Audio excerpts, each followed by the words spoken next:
எதிராக நடக்கக்கூடிய குற்றங்கள் குறையணும். அதே நேரத்துல காவல்துறையிலிருந்து எல்லோரும் தன்னுடைய கடமையை சரியா செய்யணும் அப்படிங்கிற கேள்வி எடுத்திருக்கோம். திமுக ஆட்சியிலிருந்து அகற்றப்படும் வரை நாம் காலணி அணிய மாட்டோம் என்கின்ற கேள்வி எடுத்திருக்கோம். இன்னைக்கு நாம அந்த சங்கல்பம் எடுத்து 48 நாட்கள் ஒரு மண்டலம் முழுசா நிறைவடையுது. ஆனால் இன்னைக்கு அதே நேரத்துல தைப்பூச நாளும் கூட கரெக்டா அமைஞ்சு வந்திருக்கு. இன்னைக்கு பழனிமலைக்கு வந்து முருகபெருமான் அவங்க கிட்ட ஆசீர்வாதம், நம்முடைய எங்க ஊரு காவடி, என்னுடைய அப்பாவோட அப்பா அவங்க கிட்டத்தட்ட பல ஆண்டுகளாக எடுத்த காவடி என்னை கொண்டு வந்து முருகபெருமானுக்கு சாத்திட்டு திரும்ப என்னுடைய கிராமத்துக்கு சென்று கொண்டிருக்கின்றேன். இது 48 நாள்ல முதல் மண்டல் விரதம் முடித்திருக்கின்றோம்.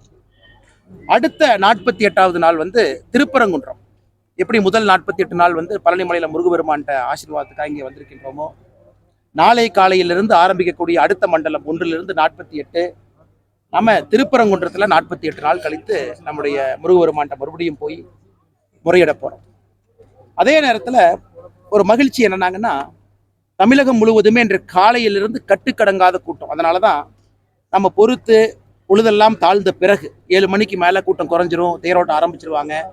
ஏன்னா நம்ம யாருக்கு எந்த தொந்தரவு கொடுக்காம வரணும், நாம வர்றனால எந்த ஒரு பக்தர்களுக்கும் தொந்தரவு வரக்கூடாது என்பதற்காகத்தான் காலம் கழிந்து சாயந்தரமா வந்தோம். அப்படி இருந்தும் கூட எல்லா இடத்திலும் கட்டுக்கடங்காத கூட்டத்தை நம்ம பார்க்கிறோம். எந்த அளவுக்கு எழுச்சியாக மக்கள் முருகபெருமானை தரிசிக்க வர்றாங்க, இந்து தர்மத்தின் மீது நம்பிக்கை இருக்குது ஒரு பக்கம். இன்னொரு பக்கம் பக்தர்கள் கடுமையாக சம்பாதித்த பணத்தை கொட்டி கொடுக்குறாங்க. பழனிமலை திருக்கோவிலிருந்து இருந்து எல்லா இடத்திலும் வேர்வையால் சிந்தி உழைத்த காசை கொட்டி கொடுக்குறாங்க. அடிப்படை வசதிகள், டாய்லெட் வசதி இருக்கா? கிடையாது. தண்ணி வசதி இருக்கா? கிடையாது. நான் படியில் ஏறி சாமானிய மனிதனாக அவர்களோடு சென்று அந்த கியூல இருந்து ஆண்டவனை பார்த்துட்டு கீழே வர்றாங்க. மக்கள் எவ்வளவு கஷ்டப்படுறாங்க. எத்தனை இடத்துல குடிக்கிறதுக்கு தண்ணி வச்சிருக்காங்க? கண்டிப்பா கிடையாது.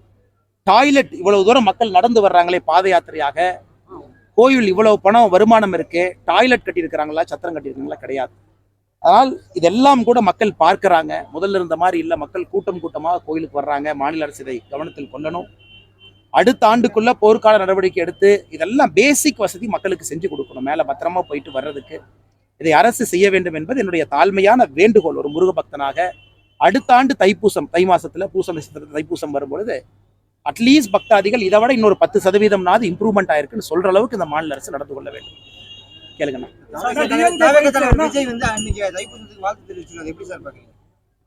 அண்ணா, எங்க வீட்டுல இருக்கிற அக்கா வாழ்த்து தெரிவிச்சாங்க, தோட்டத்துல வேலை பார்க்குற அண்ணன் வாழ்த்து தெரிவிச்சாங்க. அதில் விஜய் அவர் வாழ்த்து தெரிவிச்சா மட்டும் பெருசா? லட்சக்கணக்கான மக்கள் மண்டி போட்டு பழனிமலை மேல ஏறுறாங்க. 48 நாள் விரதம் இருந்து ஏறுறாங்க. மண் சோறு சாப்பிட்றாங்க. ரோட்டுல அங்க பிரதட்சணை, தார் ரோட்ல அங்க பிரதட்சணை பண்றாங்க. கொஞ்சம் அவங்களையும் பார்க்கணும் இல்லைங்கண்ணா. விஐபி ஒருத்தர் வாழ்த்து தெரிவிச்சனால அது எப்படி வந்து இதுக்கு ஒரு சிறப்பா? வாழ்த்து தெரிவிச்சது சந்தோஷம். அதே போல சாதாரண மனிதர்களும் எந்தவித பிரதிபலனும் இல்லாம அவர்களும் முருகபெருமானுக்காக வரும்பொழுது எத்தனை ஆயிரம் மக்களை பார்க்குறோம், அவங்களும் வாழ்த்து சொல்றாங்க. அதனால் என்னை பொறுத்தவரை ஒரு பெரிய எழுச்சியோடு மக்கள் கோவிலுக்கு முருகபெருமானை தரிசிக்க வர ஆரம்பித்திருக்கின்றார்கள். அது அடிப்படையில் பெரிய மகிழ்ச்சி. அதனால் வருகின்ற காலத்துல அடிப்படை வசதிகள் மட்டும் இம்ப்ரூவ் பண்ணணும் அப்படின்னு அரசுக்கு நான் தாழ்மையான வேண்டுகோள் வைக்கிறேங்க. அண்ணா, குழந்தைகள் மயக்கம் போட்டு விடுத்தாங்க. போற வழியில வந்து basic first aid facility problem.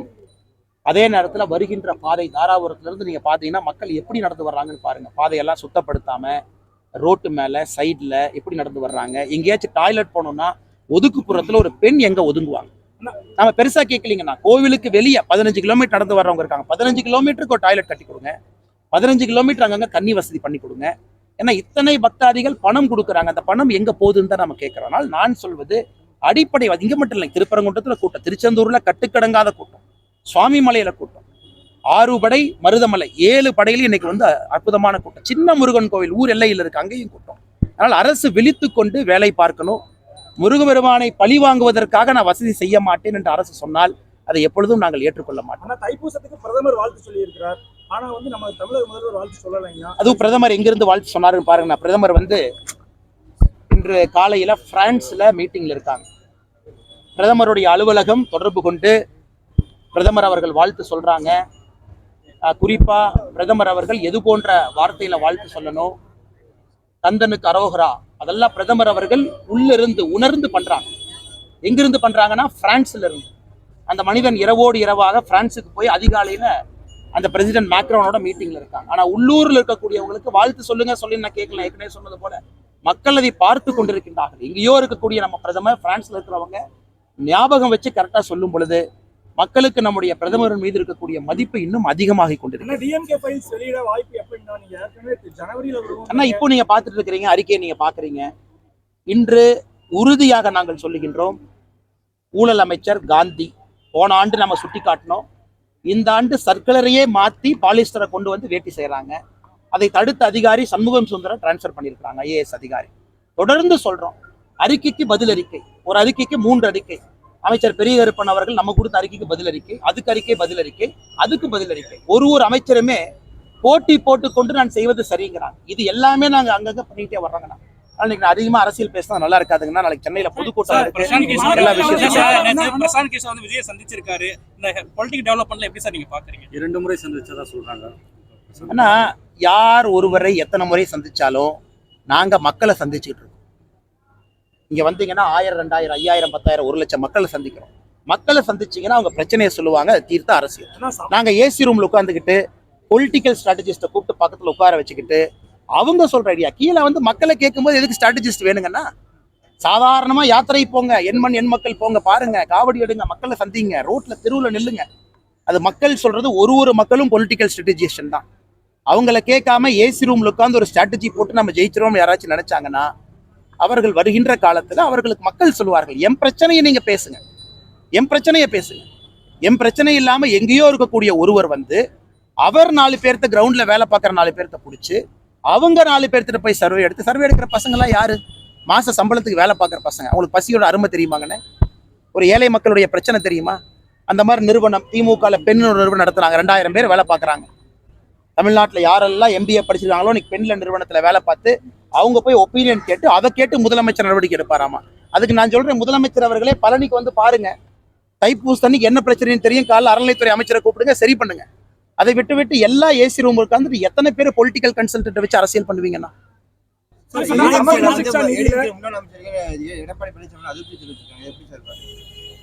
நான் என்னென்ன கருத்து சொல்லணும்? நான் ஏதாச்சும் எடப்பாடி அண்ணனை பத்தி சொன்னா அது ஒரு கருத்து, அது நான் சொல்றது ஒரு கருத்துங்கண்ணா. இதுல உட்கட்சி பிரச்சனையை பற்றி நான் கருத்து சொல்வது சரியாக இருக்காதுங்கன்னா, அவங்களுடைய பிரச்சனை, அது அவர்களுடைய கட்சி, அவர்கள் அந்த முடிவு எடுக்கணுங்கண்ணா. சமத்துவ சிக்ஷா நிதியில 2024-25 முதல் தவணை கூட இது வரைக்கும் கொடுக்கிற நிதியில, ஆனா நாங்க இதை சொன்னா எல்லாரும் பொய் சொல்லி எங்க மேல பொய் பரப்புறாங்க. அன்பில் மகேஷ் அவர்களுடைய அறிக்கைக்கு பதில் அறிக்கை நாம ஜஸ்ட் கொடுத்துருக்கோங்கன்னா பாருங்கன்னா, அவர்கள் சொன்ன முதல் காரணம் என்ன? முதலமைச்சர் எல்லா மாநிலத்துக்கும் நிதி கொடுத்துட்டாங்க, தமிழகத்துக்கு நிதி கொடுக்கல, நம்ம நிதியை மற்ற மாநிலத்திற்கு திருப்பி விட்டுட்டாங்க அப்படிங்கிறதா முதலமைச்சர் சொன்னது. அது பச்சை பொய். இந்த ஆண்டு எல்லா மாநிலத்துக்கும் நிதி கொடுக்கல, சில மாநிலங்களுக்கு மட்டும்தான் முதல் தவணை நிதி போயிருக்கு, சில மாநிலத்துக்கு முதல் தவணையும் போகல. ஆனால் முதலமைச்சர் அவர்கள் எல்லா மாநிலத்துக்கு கொடுத்துட்டாங்க, தமிழ்நாட்டுக்கு கொடுக்க வேண்டிய நிதியை மடைமாற்றம் செய்து விட்டார்கள் சொன்னது பச்சை பொய். முதலமைச்சருக்கு நாங்கள் பதில் சொன்ன பிறகு இன்னைக்கு அன்பில் மகேஷ் பொய்யாமொழி அவர்கள் வந்து அவர் ஒரு கருத்து சொல்றாங்க, அதுக்கு நாங்கள் பதில் சொல்லிடுவோம். உங்களுக்கு நிதி வேண்டுமா வாங்க, நானும் கூட வர்றேன், போய் எவ்வளவு வேணுமோ வாங்கிட்டு வர்றேன், அது பாயிண்ட் கிடையாதுங்க. PM ஸ்ரீ பள்ளிக்கூடத்தை அலோ பண்றேன், நீங்க கையெழுத்து போட்டீங்களா இல்லையா? போட்டீங்க, ஏன் அலோ பண்ணல? PM ஸ்ரீ பள்ளிக்கும் சமகர சிக்ஷா நிதிக்கும் சம்பந்தம் இல்லைங்கண்ணா. ஆனா இவங்க இரண்டையும் கலந்து பேசி தமிழகத்தை மட்டும் மத்திய அரசு வஞ்சிக்கின்றார்கள் என்று சொல்வதுதான் பச்சைப்பை என்பதைத்தான் தொடர்ந்து நாங்கள் சொல்லிக் கொண்டிருக்கிறோம். சென்னையில டாஸ்மாக் ஊழியர்கள் வந்து கைது பண்ணியிருக்காங்க. போன ஆட்சி வர்றதுக்கு முன்னாடி திமுக அரசு என்ன சொல்லுச்சுன்னா, அரசு நிறுவன சம்பந்தமான ஒப்பந்த பணியாளர்களை வந்து நாங்க வந்து அரசு வேலைக்கு எடுப்பதற்கு நாங்க பரிசீலனை பண்றாங்க. ஆனா இன்னைக்கு கைது பண்ணி அங்க பூரா அரசு பண்ணி வச்சிருக்காங்க. நான் தான் ஏற்கனவே சொல்லலைங்கண்ணா, எதற்காக முதலமைச்சர் அவசரமா திருநெல்வேலியில போய் இருட்டுக்கடை அல்வா சாப்பிட்டாருன்னா, தமிழக மக்களுக்கு 3.5 ஆண்டுகளாக அற்புதமாக அல்வா கொடுத்து கொண்டிருக்கிறேன் என்று சொல்வதற்காக. கல்வி கடன் ரத்து இல்லை, அல்வா கொடுத்தாரு. நிரந்தர பணி உங்களுக்கு கொடுப்போம், அல்வா கொடுத்தாரு. செவிலியருக்கு பணி கொடுப்போம், அல்வா கொடுத்தாரு. கல்வி கடனை முழுமையா தள்ளுபடி சொல்றேன்னு பண்ற மாதிரி விவசாய கடனை தள்ளுபடி பண்ணுவோம், அதுக்கு அல்வா கொடுத்தாங்க. அதனால அந்த அல்வா கடையை ஆரம்பிக்க வேண்டும் என்று முதல்வருக்கு ஒரு ஆசை. அதனால திருநெல்வேலி இருட்டு கடையில போய் அல்வா கடை எப்படி இருக்குன்னு பாக்குறதுக்காக போனார். ஏன்னா அடுத்த அல்வா அடுத்து மறுபடியும் கொடுக்கணும். அதனால் அல்வா கொடுக்கக்கூடிய ஆட்சியாக திராவிட முன்னேற்ற கழகத்தினுடைய ஆட்சி 3.5 ஆண்டுகளாக மாறி. கஞ்சா கருப்பண்ண சொன்னாங்க, கஞ்சா கருப்பு எண்ணெய் எல்லாம் கோவப்பட வச்சா எப்படிங்கண்ணே? பாவம், கஞ்சா கருப்பண்ண நல்லவர், நல்ல மனிதர், அவரை எல்லாம் கோவப்பட வைக்கிறாங்க. அந்த அளவுக்கு அரசனுடைய நிர்வாக சீரியடு இருக்கு. இதையெல்லாம் அரசு கவனித்து, ஏன்னா சில இடத்துல மருத்துவர்களின் செவிலியர் ஆபரேஷன் பண்ணி மக்கள் இறக்குறாங்க. பிரியா அப்படின்னு ஒரு ஃபுட்பால் பிளேயர் சென்னையில கால் வெட்டப்பட்டு அவங்க இறந்தாங்க. இது பல இடத்துல நம்ம பாக்குறோம். அதனால கஞ்சா கருப்பை அண்ணன் எல்லாம் இப்ப கோவப்பட வச்சுட்டீங்களே. தாவேக்காவோட குழந்தைகள் பிரிவுன்னு ஒண்ணு ஆரம்பிச்சிருக்காங்கன்னா அது சம்பந்தமா ஒரு கருத்து ஏதாவது இருக்கா? ஆனா அரசியல் கட்சியில குழந்தைகள் சேரக்கூடாதுங்கண்ணா. 18 வயசுக்கு கீழே அரசியலுக்கு அவங்கள பயன்படுத்தக்கூடாது அப்படின்னு சொன்ன ஒரு நண்பர் சொன்னாருன்னா, தாவேக்கால் இருக்கிறதே குழந்தைகள் தானே, அதுக்காக குழந்தைகள் வச்சிருக்காங்க. அதனால அவர்களுக்கு தான் வெளிச்சம் எதற்காக குழந்தைகள் அணி பிரிவெல்லாம் ஆரம்பிச்சிருக்கிறீங்கன்னு. 18 ஆண்டுகளுக்கு கீழே அரசியல்ல குழந்தைகளை பயன்படுத்தக்கூடாது என்கின்ற விதிமுறை சட்டம் இருக்கும் பொழுது அந்த குழந்தைகள் பிரிவில் யாரை நீங்க கொடுக்க போறீங்கன்னு எனக்கு தெரியலீங்கன்னா அந்த கட்சி தான் விளக்கு கொடுக்கும். சார், பழனி மலைக்கோயில்ல வந்து வியாபாரம் மாத்திட்டு இருக்காங்க. போகர் சன்னதி வந்து கீச்சைங்க அதான் சொன்னாங்கன்னா இப்பதான் வரும்போது பார்த்தோங்கன்னா, ஏன்னா இவ்வளவு பணம் சம்பாதிக்க வேண்டும் என்ற அக்கறை காக்கக்கூடிய அறநிலைத்துறை ஒரு எக்ஸ்ட்ரா டாய்லெட் கட்டினீங்களான்னு வெள்ளை அறிக்கை பழனியில கொடுக்கட்டும் இல்லையானே. இவ்வளவு தூரம் பணம் சம்பாதிக்க கடையை மேல போடுறேன், கீழே போடுறேன், சைட்ல போடுறேன், போடுங்க. அதனால வரக்கூடிய வருமானத்தை வச்சு 4 பேருக்கு நல்லது பண்ணீங்கன்னா அந்த சங்கடத்தை நாம ஏத்துக்கலாம். அதுவும் செய்யாம சங்கடப்படுத்தினா எப்படி என்பதுதான் மக்கள் கேட்கக்கூடிய கேள்வி. கடைசி கேள்வி சேகர் பாபு வந்து அடிப்படை வசதியெல்லாம் செஞ்சு தர அப்படின்னாருங்க. இந்த கடையில நீங்க அவரு கொடுத்தாருங்க. சேகர் பாபு அண்ணன் எப்படி நான் சபரிமலைக்கு போறாரு, இங்கிருந்து சீஃப் செக்ரட்டரிக்கு கூப்பிட்டு சொல்லி அவருக்கு விஐபி புரோட்டோகால் தர்ஷன் கொடுத்து சபரிமலையில சேகர் பாபு அவர்கள் போகும்போது அந்த இடத்த ஃபுல்லா சுத்தம் பண்ணி அவர் தனியா நின்று சாமி கும்பிட்டு வர்றாரு. அப்படி இருக்கக்கூடிய அறநிலைத்துறை அமைச்சருக்கு எப்படி மக்களுடைய அருமை தெரியும்? சொர்க்கவாசல் திறந்தாங்க, எங்க திறந்தாங்கன்னா திருச்சியில ஸ்ரீரங்கத்துல. சேகர் பாபு அண்ணன் குடும்பத்தோடு எவ்வளவு அட்டூழியம் பண்ணார் அன்னைக்கு அறிக்கை கொடுத்தா. எல்லாத்தையும் போ இங்கே வர்ற போ எல்லாத்தையும் தள்ளி விட்டுட்டு சாமியை முதல் ஆளாக பார்க்க வேண்டும் என்ற அக்கறை காட்டக்கூடிய சேகர் பாபு அவர்கள் சாதாரண பொதுமக்கள் நடந்து வெறுங்காலில் கிலோமீட்டர் கணக்குல வர்றாங்க. அவர்களுக்கு அந்த அக்கறையை காட்டலாமே. முதலமைச்சர் அவங்க மனைவி வர்றாங்கன்னா எவ்வளவு அக்கறை காட்டுறீங்க நீங்க? அறநிலைத்துறை எவ்வளவு அக்கறை காட்டுறீங்க? முதலமைச்சருடைய மனைவி துணைவியார் அவர்களுக்கு தவறு இல்லைங்கண்ணா, காட்டுங்கண்ணே. சிஎம்மோட ஒய்ஃபுக்கு புரோட்டோகால் கொடுங்கண்ணே, அம்மையார் கொடுங்கண்ணே. அதே புரோட்டோகால்ல பாதியாவது சாதாரண மனிதருக்கு ஏன் சேகர் பாபு அண்ணன் கொடுக்க மாட்டாங்க? உடனே வரிஞ்சு கட்டிக்கிட்டு என்னை முதலமைச்சர் அடக்கி வச்சிருக்காரு, நான் வந்து முரட்டுக்கால என்னை அவுத்து விட்டீங்கன்னா அண்ணாமலை மேல முட்டிடுவேன்னு கால டயலாக் வேற விடுவார். ஒரே டயலாக 3 வருஷமா அதே கிழிஞ்சு போன டேப் ரெக்கார்டர் மாதிரி சொல்றாரு. முதலமைச்சர் மட்டும் என்னை கட்டுப்படுத்தவில்லை என்றால் சேகர் பாபு யார் என்பதை காட்டி விடுவேன். அதனால தயவு செஞ்சு சொல்றேன், நீங்களும் அறநிலைத்துறை அதிகாரிகள் அமைச்சர்களா இருக்கிறீங்க, மக்களுக்கு நல்லது பண்றதுக்கு பாடுபடுங்க. இன்னைக்கு வந்து பஞ்சாமிர்த தட்டுப்பாடு ஏற்படுது சார். இன்னைக்கு பழனி மலைக்கோயில்ல பக்தர்களுக்கு விநியோகம் செய்ய முடியாம என்ன தெரியலீங்கன்னு எனக்கு பெரிய விஷயம் பேச தப்பா போயிருங்க. நன்றி. ஃபர்ஸ்ட் நீங்க